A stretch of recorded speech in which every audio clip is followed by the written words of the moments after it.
Aladdin Picture from Marseille. Il est intéressant de noter qu'on a beaucoup parlé du dessin animé durant toute cette semaine au MIPCOM à Cannes, donc peut-être un métier d'avenir pour les graphistes d'aujourd'hui. Bien. Alors, un métier d'avenir pour les femmes, est-ce le métier d'architecte? Marie-France Châtenay, bonjour. Bonjour. L'architecture, oui, c'est un beau métier. C'est un métier qui reste très masculin. Si on regarde les pourcentages, le nombre de femmes qui exercent dans la région PACA n'excède pas 15% par rapport à l'effectif global. Et je pense qu'il en est de même au niveau national. Est-ce qu'on vous confie autre chose spontanément que l'installation des cuisines? Ah oui, d'ailleurs, je crois que n'avoir jamais fait ce genre de choses. Non, moi, je travaille surtout dans la commande publique. Donc, je dirais que c'est un peu un autre métier. Vous avez récemment, et on va en voir quelques images, inauguré une place qui s'appelle tout simplement la place de la Joliette à Marseille. Et vous êtes la responsable de ce projet. Oui, il n'est pas rien. Donc la place de la Joliette, avant d'en parler, il faut d'abord dire quelques mots sur ce lieu. C'est avant tout un site assez extraordinaire, situé entre mer et ville. Un lieu qui est chargé d'histoire, mais qui est aussi dans un quartier qui est en pleine mutation. Alors malheureusement, cette place avait été longtemps délaissée. C'était tout à fait absolument chaotique et c'était devenu la proie des véhicules avant tout. Donc notre objectif était de redonner à cet espace sa vocation d'espace public, tout simplement. Et pour ce faire, on a d'abord diminué considérablement le nombre de voitures et la circulation. En revanche, on a densifié le couvert végétal. Vous nous l'avez dit tout à l'heure, vous dirigez votre travail essentiellement vers les commandes publiques. Alors, oui. La différence essentielle entre les commandes privées et les commandes publiques, c'est que les commandes publiques sont aux yeux de tout le monde, de chaque citoyen, entre autres de cette ville. La place de la Joliette, qui est votre dernier travail, a été énormément critiquée. De quelle manière vous percevez ces critiques et est-ce que vous pouvez imaginer qu'on puisse justement critiquer votre travail? Oui, tout à fait, bien sûr, non, ça ne m'émeut absolument pas, c'est tout à fait normal.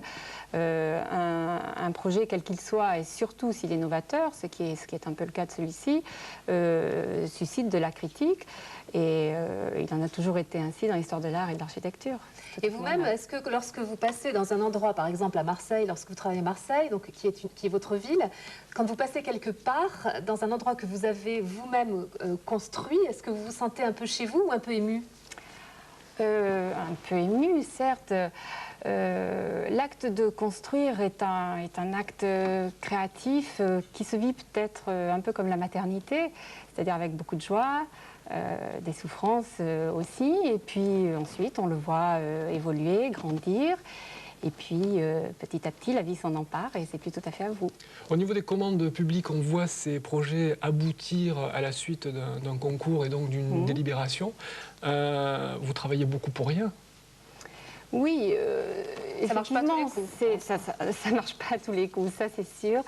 Je dirais même que le pourcentage de réussite est souvent assez faible. Ceci dit, bon, les concours sont quand même indemnisés, pas souvent à la hauteur du travail qui est réalisé, mais c'est la règle du jeu. Donc, c'est celle qui permet d'aboutir, d'accéder à des commandes importantes. Et en plus, le pire, c'est que lorsque ça rate et qu'on voit le projet d'un concurrent qu'on trouve beaucoup moins bien, on doit en plus le voir se réaliser. Quelle horreur! Oui. Dans un instant, et je sais qu'on va parler d'un endroit que vous connaissez, Marie-France, la chronique déco de Marie Arnaudet.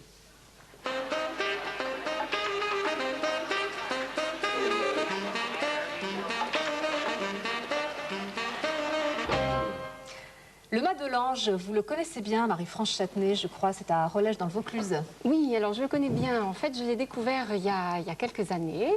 J'avais été tout à fait séduite par cet endroit. Je crois que c'est, si je ne me trompe pas, que c'est une maison d'hôtes. Entre autres, et oui. Je m'étais promis d'aller y séjourner. Je ne l'ai pas fait, mais je pense que si on voit des images, ça me donnera envie d'y retourner. Et bien voilà, alors retournons-y tout de suite avec Marie Arnaudet.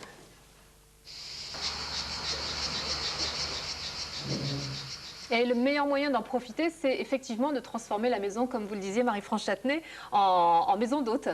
C'est sûr. Alors, chaque semaine, nous accueillons dans cette émission une créatrice. Et aujourd'hui, notre créatrice, c'est Danielle Jacqui. C'est une artiste, mais c'est aussi une artiste qui peut, vous, en tant qu'architecte, vous intéresser parce qu'elle a carrément transformé littéralement sa maison. Et on vous connaît beaucoup à travers cette œuvre-là. C'est une œuvre complète, en fait, une multitude d'œuvres, Danielle Jacqui, à l'intérieur d'une œuvre totale, qui est votre maison qui se trouve à Pont de l'Étoile, c'est ça? Et vous vous occupez, entre autres, en ce moment, d'une exposition sur l'art singulier, puisque vous êtes une artiste singulière. Et cette exposition, donc, est à Roquevert jusqu'au 26 octobre. Vous êtes quelqu'un de très fantaisiste.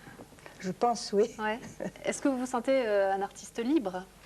Ah, la liberté, c'est fondamental dans la voie que je suis. Oui, j'allais dire justement que ce que je trouvais très singulier dans tout ce travail, le vote comme ce que vous nous présentez, c'est la grande liberté d'expression qui émane de ces objets ou des peintures qu'on a pu voir chez vous. Et absolument. On sent que vous n'avez aucune contrainte, pas de contrainte de sujet, pas de contrainte d'espace, pas de contrainte d'aucune sorte. Et en cela, si je compare au métier que j'exerce, où nous avons de multiples contraintes à gérer, en cela on peut effectivement vous envier, quoi. Oui. Marie-France Châtenay, là, vous voyez Gilles Navas sur son avion. Est-ce que vous faites ce type d'activité, vous, lorsque vos loisirs d'architecte vous en laissent la possibilité? Mon activité d'architecte me laisse la possibilité quand même de faire des activités extra-professionnelles, heureusement. Je prends le temps de le faire. Ça me paraît, l'harmonie du corps et de l'esprit me semble absolument indispensable à l'épanouissement de l'individu.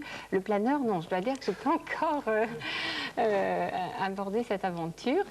Mais je crois que ce qui est intéressant dans ce reportage, c'est de voir un talent qui est mis au service d'une passion. Et ça, je crois que c'est intéressant. Vous parlerez passion, vous, pour votre métier ou pas? pas? Oui. Je crois qu'il en faut beaucoup, parce que sinon on est découragé par beaucoup de problèmes qu'on rencontre au cours de cet exercice. Mais oui, bien sûr, il faut avoir beaucoup de passion. Vous travaillez sur quoi, là, en ce moment? Commande publique, toujours? Oui, il y a des concours en cours, donc on ne peut pas tout à fait en parler encore. Mais oui, c'est essentiellement de la commande publique, effectivement. Et quand vous travaillez sur un concours que vous préparez, on a toujours des images, par exemple, dans les films, au dernier moment, la nuit, on planche, on termine ses maquettes. Une charrette, ouais. Oui. C'est vrai ou pas vrai, ça? Ça existe encore. Ça existe surtout quand on est étudiant, j'avoue. Hein, effectivement, on passe beaucoup de nuits. Ce qui n'est pas votre cas. Alors, voilà, j'ai dépassé ce stade. Ceci dit, c'est vrai qu'il y a parfois du travail à faire en charrette encore, et ça peut arriver de passer des week-ends, voire des nuits, mais enfin j'essaye de minimiser ça au maximum. Et vous avez peur quand vous présentez des épreuves comme ça? C'est chaque fois une épreuve, parce que c'est quand même, quand on soutient un concours, on soutient également un oral, bon, donc c'est un véritable examen, et puis il y a des enjeux qui sont importants. Ben donc, oui, bien sûr. Pourquoi des PLG? Pourquoi diplômés par le gouvernement? Ah, alors ça, c'est comment dire, le terme consacré. C'est une signification particulière?